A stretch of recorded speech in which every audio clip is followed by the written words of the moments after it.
All right, if you're a level 6 project controls apprentice, you already know that some skills are way more than just technical know-how. And there's one skill in particular that's really the big leap, the one that takes you from being a member of the team to a leader of the team. So let's break down exactly what it takes to master it. And here it is, Skills S28 in all its official, jargon-filled glory. I mean, you're reading words like steer, organizational core values, and mentor. And if it feels like a bit of a mouthful, that's because it is. It's a lot to try and process all at once. So, if your head is spinning a little right now, you are definitely not alone. You know, the best way to really understand a skill like this is to see it in action. So let's make this real. We're going to follow Jody, a project controls apprentice at IBA Stores, as she takes on this exact challenge. Okay, so the very first step in Jody's quest is all about decoding. What does this skill actually mean when you're on the job? We need to translate all that dense official language into a clear map that she can actually use. So when you boil it all down, S28 is really about two main jobs. First, you're guiding all the technical stuff, cost, risk, scheduling, and making sure it lines up perfectly with your company's big picture goals. And second, and this is just as important, you're helping your team members grow so they can deliver on those goals. And this is the moment where it all clicked for Jody. Her mentor, Adam, gave her this amazing analogy. He told her, stop thinking like a crew member who's just following the map. Start thinking like the ship's navigator, the one who's actually charting the course. And suddenly, it wasn't about just ticking off tasks anymore. It was all about direction. And what's so cool is how this analogy just breaks down perfectly into two roles. As the navigator, you steer the ship, making sure every single decision you make aligns with the company's core values. But at the same time, you're also mentoring the crew, the technicians, by teaching them how to read the charts. You're empowering them to follow the course and eventually develop their own navigation skills. Okay, so understanding the big idea is one thing, right? But actually building the skill day-to-day, that's a whole other ballgame. So how does Jody go from understanding the what to really mastering the how in her daily work at IB Stores? While her development follows this really clear 4-stage journey. It all starts with understanding the company's values. That's the North Star for every decision. Then comes mastery of the technical skills, because, hey, you can't guide others where you haven't been yourself. The third stage is all about learning to mentor, giving feedback that actually builds people up instead of just pointing out what's wrong.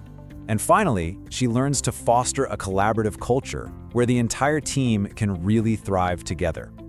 And just like that, theory meets practice. Her line manager, Riedel, comes to her with a real-world challenge. Coach a new technician on a process, but, and this is the key, do it in a way that really highlights the company's core value of transparency. This isn't a drill, this is S28 live and in action. But here's the thing, doing the work is only half the battle. For her apprenticeship, Jody has to prove it. Every single piece of evidence she collects for her Aptum portfolio, her official record, it's like treasure. It's tangible proof of her skills as a navigator. So what does this treasure actually look like? Well, for her Aptum portfolio, she can't just upload a project plan and call it a day. No way. She has to annotate it, showing why a certain decision was made and linking it directly to a core value like sustainability. A mentoring log isn't just notes from a meeting, it's proof of the specific feedback she gave and the improvement that came from it. The key is to always connect your action back to the requirement. And honestly, Adam's advice here is pure gold. The evidence is happening all around you every single day. The real trick is getting into the habit of capturing it, and even more importantly, telling the story behind it. Why did you do it that way? What was the impact? And now we come to the final trial, the Endpoint Assessment, or EPA. This is the big one. It's the formal evaluation where Jody, with her coach Olivia guiding her, has to prove her navigator skills to an independent assessor from the outside. And you can bet you're going to get a question that sounds almost exactly like this. They're not testing if you can recite a definition from memory. No, they're testing your ability to tell a compelling, real-world story about your experience as a navigator.